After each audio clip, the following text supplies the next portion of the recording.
Quels sont les meilleurs placements à réaliser? Eh bien, c'est la question qu'on se pose aujourd'hui sur Europe 1 en partenariat avec le magazine Capital. Eh oui, puisque vous êtes de plus en plus nombreux à mettre de l'argent de côté. Le taux d'épargne en France atteint 18% en 2024. C'est 3 points de plus qu'avant le Covid.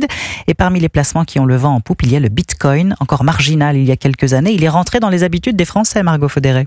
Premier signe de l'engouement pour le Bitcoin, l'envolée du nombre de détenteurs. Près d'un Européen sur 10 possède aujourd'hui des crypto-monnaies comme le Bitcoin ou l'Ether. C'est 2 fois plus qu'il y a 2 ans.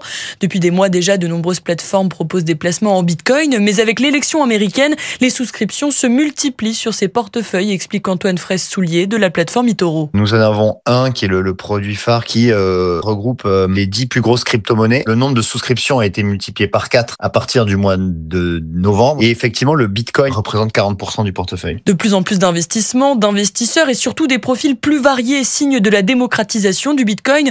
Avant, l'investisseur était souvent un jeune technophile.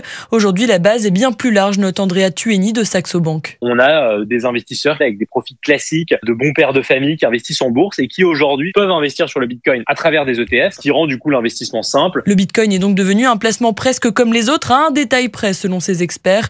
Beaucoup de Français le considèrent encore comme un placement secondaire et non comme leur premier investissement. Margot Faudéré du service économie d'Europe.